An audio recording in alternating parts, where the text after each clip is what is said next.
여러분 안녕하십니까? 6월 1일 토요일 제신 모닝뉴스 시작합니다. 한동안 진척이 없어 보이던 울주 언양읍성 보건 정비 사업이 다시 활기를 띠고 있습니다. 지난 2020년 북쪽 성벽 보수 정비 공사 완공 이후 4년여 만에 동쪽 성벽 보수 정비 공사에 들어갔습니다. 전우수 기자가 보도합니다. 울주군 언양읍에 소재한 언양읍성. 고려 말에서 조선 초기 읍성의 축조 방법을 보여주는 중요한 자료로 1966년 12월 국가지정사적으로 지정됐습니다. 고려 공양왕 때 흙으로 쌓았다가 조선 연산군과 강해군 때 돌로 다시 쌓은 성입니다. 울주군과 국가유산청은 지난 2012년 종합정비계획 수립 이후 지속적인 보건정비 사업을 진행해왔습니다. 정사각 형태의 성곽은 전체 1,500m 중 북성벽과 남성벽 등의 600m가 복원정비됐고 남문 영화로도 복원됐습니다. 이를 위해 그동안 500억 원이 투입됐습니다. 한동안 멈춰져 있던 언양읍성 정비사업이 동성정비사업 개시로 다시 속도를 내고 있습니다. 최근 언양읍 행정복지센터 앞 언양읍성 동성벽 보수정비공사에 착수한 겁니다. 울주군은 국가유산청의 고증과 자문을 받아 흔적만 있던 길이 50m의 성벽, 29m의 지성을 걷어내고 그 자리에 다시 성벽을 쌓고 있습니다. 성벽 정비는 지난 2020년 북성벽 보수정비공사를 마친 이후 4년 만입니다. 언양읍성이 가진 역사적, 문화적 가치를 되높이고자 현재까지 지속적으로 보건정비 사업을 추진하고 있고요. 매년 국비 확보를 높이기 위해서 저희가 열심히 노력하고 있습니다. 울주군은 올해 동성벽 보수정비공사에 이어 동성벽에서 이어지는 잔여 건축물 철거 작업과 성곽 정비를 위한 시굴 조사에 들어갑니다. 내년에는 옛 언양초등학교 부지인 가나추정지에 잔디를 식재합니다. 또 나머지 잔여 성벽인 서성벽 보수정비 실시 설계에 들어가는 등 오는 2040년까지는 언양읍성 보건정비 사업을 마무리한다는 계획입니다. 문제는 매년 기대치를 채우지 못하고 있는 보건정비를 위한 국가예산 확보가 관건입니다. 한편 울주군은 보건정비 사업과는 별도로 언양읍성 내 방치 상태로 있던 유휴부지에 자연과 체험 등 3개 테마의 뜰을 올해 말부터 조성해 시민 휴식 공간으로 제공할 방침입니다. JCN 뉴스 전우수입니다. 울산시가 울산 도심에서 가덕도 신공항을 연결하는 광역급행철도의 신설을 박상우 국토부 장관에게 요청했습니다. 김두겸 울산시장은 어제 부산 신라스테이에서 열린 부산 가덕도 신공항 건설 공단 출범 기념식에서 이 자리에 참석한 박상우 국토부 장관에게 이같이 요청했습니다. 김 시장은 또 울산 고속도로 도심 지하화 사업과 언양다운 국도 24호선 우회도로 개설 등 울산시 현안 사업에도 많은 관심과 지원을 당부했습니다. 한편 가덕도 신공항은 동남권의 글로벌 허브 공항으로 2029년 개항을 목표로 추진 중입니다. 공직선거법 위반 등의 혐의로 1, 2심에서 무죄를 선고받은 김영길 중구청장에 대한 재판이 결국 대법원으로 가게 됐습니다. 울산지검은 공직선거법 위반과 업무 방해 혐의를 받는 김영길 중구청장에게 무죄를 선고한 항소심 판결에 불복해 지난 30일 법원에 상고장을 제출했습니다. 김 구청장은 지난 2022년 6월 1일 지방선거 당내 경선을 앞두고 허위 당원을 모집한 혐의로 재판에 넘겨졌으며 1, 2심에선 모두 무죄가 선고됐습니다. 유니스트 화학과 권태혁 민두영 교수팀이 물 분해로 생성된 활성산소를 이용해 암세포를 죽이는 치료법을 발견했습니다. 연구팀은 암세포의 막이 산화될 때 면역 관련 인자들이 세포 밖으로 방출되면서 면역 신호를 보내 암세포를 사멸시킨다는 사실을 밝혀냈습니다. 세포 사멸의 새로운 경로를 제시한 이번 연구는 다양한 면역 관련 질환 연구와 저산소 환경의 고형암 면역 치료에 도움이 될 전망입니다. 2024 울산 부유식 해상 풍력 발전 포럼이 오는 13일 울산 전시 컨벤션 센터에서 열립니다. 울산 상공회의소와 울산 테크노파크가 주최하는 이 행사는 민관 학연 전문가들이 모여 울산의 부유식 해상 풍력 발전 사업 증진을 위한 지원과 해상 풍력 발전을 통한 지역 경제 활성화 방안을 모색하는 자리로 마련됩니다. 중국 원도심에 있는 시계탑이 작동을 멈춘 채 오랜 기간 방치되면서 지역 상징물로서의 의미가 퇴색되고 있는데요. 최근 중국 의회에서 추경 예산이 통과되면서 시계는 다시 정상 가동될 걸로 보이지만 모형 기차 작동 여부는 여전히 오리무중입니다. 박영은 기자가 보도합니다. 울산 중구 원도심 사거리에 위치한 시계탑. 시계탑 4개면에 설치된 시계를 수리하는 공사가 한창입니다. 지난해 3월 시계가 고장으로 멈추고 1년이 넘은 지난 23일 중구의회 본회의에서 시계 수리 비용 1,800만 원이 추경 예산으로 통과되면서 본격적인 수리에 들어간 겁니다. 하지만 정각마다 증기를 내뿜으며 움직이던 기차 모형은 정각이 돼도 기적 소리만 울려 퍼질 뿐 여전히 자리에 멈춰 있습니다.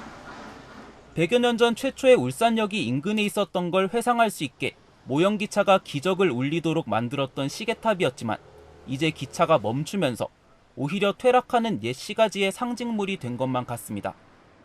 설치를 해놓고 안 돌리면 무용지물이잖아요. 이거 돌리면 좋죠. 시간마다 이거 보러 오는 사람도 있어요. 여기 돌아갈 때 이제 본다고. 근데 안 돌아가는 거 알고는 그냥 실망해서 가죠. 울산 시가지의 시계탑 사거리가 상징물이나 마찬가지인데 작동이 안 되는 거는 조금 모순이 있죠. 지난 2015년 현재의 모습을 갖추게 된 시계탑 기차 모형은 수차례 고장을 반복하다 지난 2020년 8월 완전히 작동을 멈췄습니다.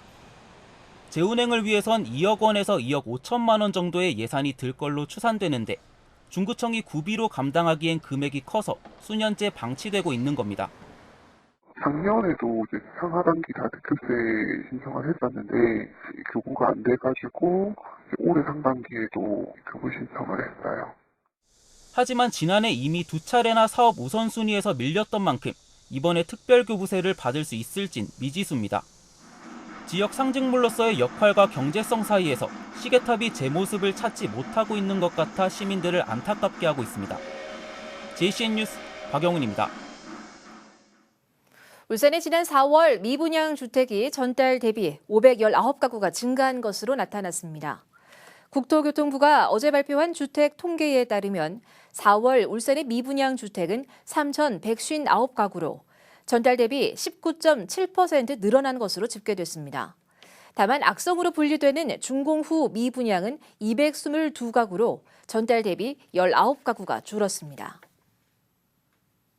울산시는 제37회 세계 금연의 날을 맞아 어제 울산대공원 남문광 일대에서 대시민 금연실천 합동 홍보 활동을 가졌습니다. 어제 행사에서는 국군보건소와 울산금연지원센터, 울산지역 암센터 관계자 등 30여 명이 참석해 대시민 금연실천 합동 홍보 활동을 펼쳤습니다.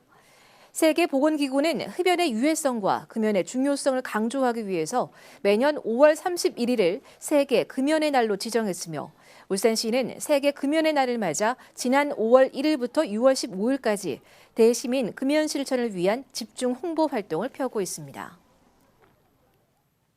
한국인 최초로 런던 심포니 오케스트라의 종신 단원이 된 울산 출신의 더블 베이시스트 임채문 씨가 어제 울산시 홍보대사로 위촉됐습니다. 임채문 씨는 제1중학교와 울산 예고를 거쳐 한국예술종합학교와 독일 베를린 국립예술대를 졸업한 울산 출신 인재입니다. 임 씨는 지난 2022년 독일 안톤 루빈스타인 국제 콩쿠르 더블 베이스 부문에서 한국인 최초로 준우승을 거머쥔 뒤 솔리스트로 독일 바이에른 방송 교향악단 아카데미 단원을 역임하는 등 세계 유수의 오케스트라를 거쳐 이번에 런던 심포니의 종신 단원이 됐습니다. 임 씨는 어제부터 울산시 공식 유튜브 채널 고래TV 출연을 시작으로 울산시 홍보대사로서의 활동에 들어갑니다. 울산에 화제가 되는 소식을 한 걸음 더 깊이 들어가 보겠습니다. 이광현 앵커의 뉴스인 뉴스. 오늘은 런던 심포니 오케스트라 종신 단원인 임채무 씨와 함께합니다.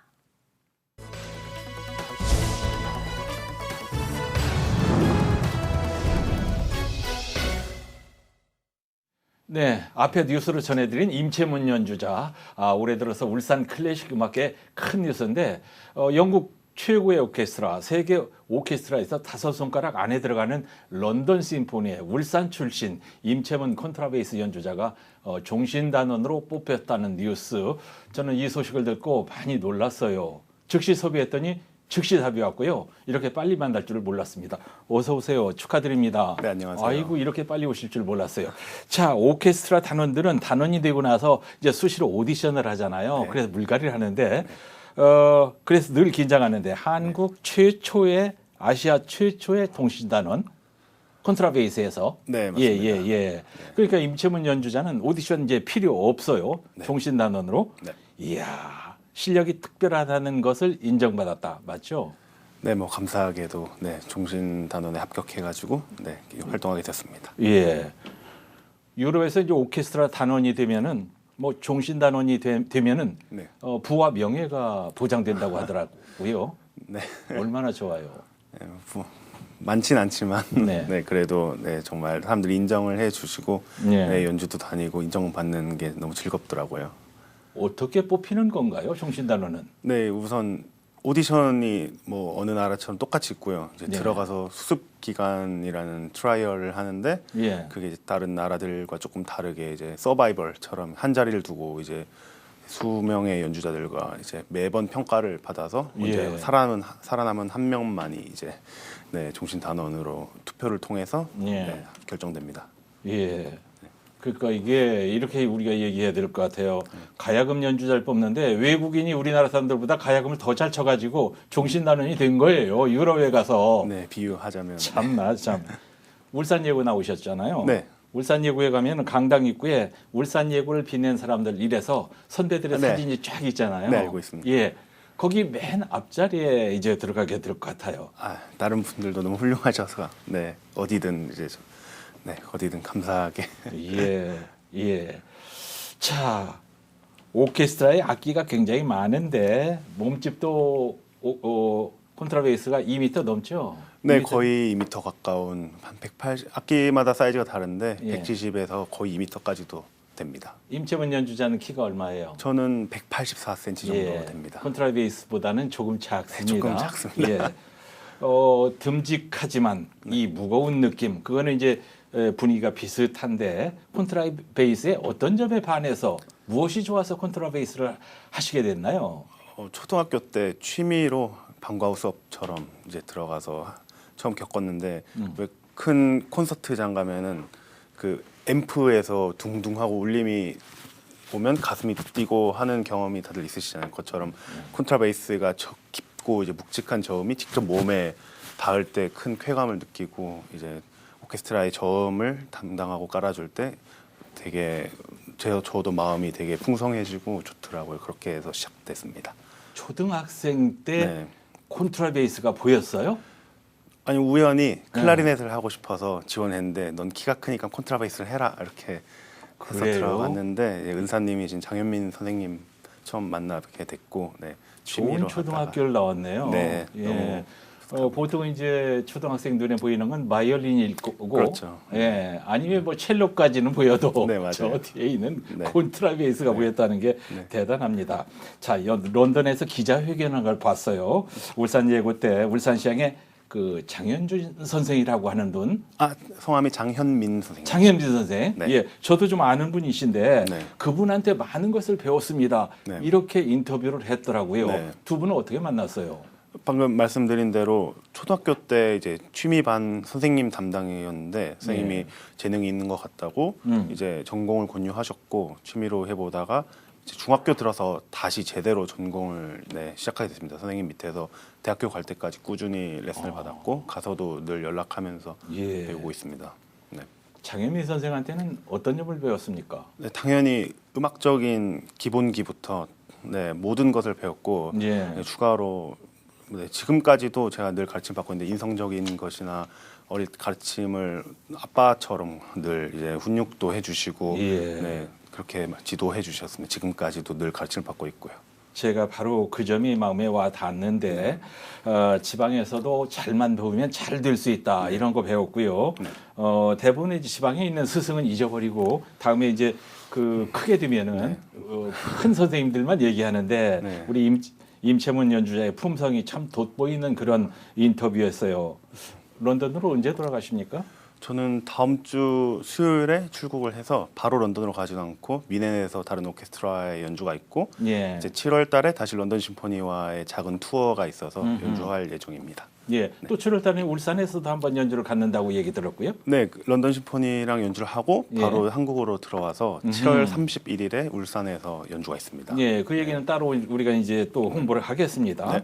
네. 이번에 울산에 오셔서 어떤 일정들이 남아 있습니까?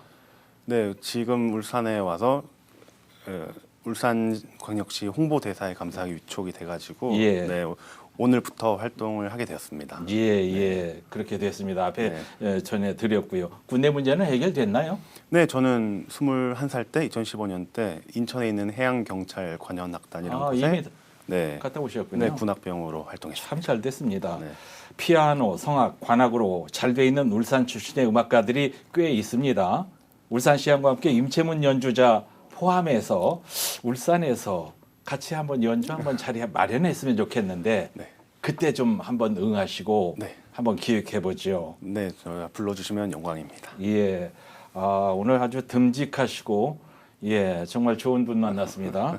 자, 임채문 연주자 오늘 감사합니다. 감사합니다. 네네.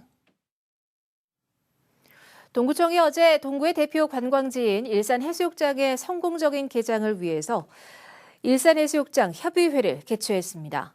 협의회에서는 올해 일산해수욕장 운영 계획 보고를 시작으로 해수욕장 운영에 따른 각종 현안에 대한 전반적인 심의와 토의가 진행됐습니다. 한편 울산에 있는 해수욕장 두 곳의 올해 개장일은 일산해수욕장이 7월 1일, 진해해수욕장이 6월 28일이며 두 곳 모두 8월 31일까지 운영됩니다.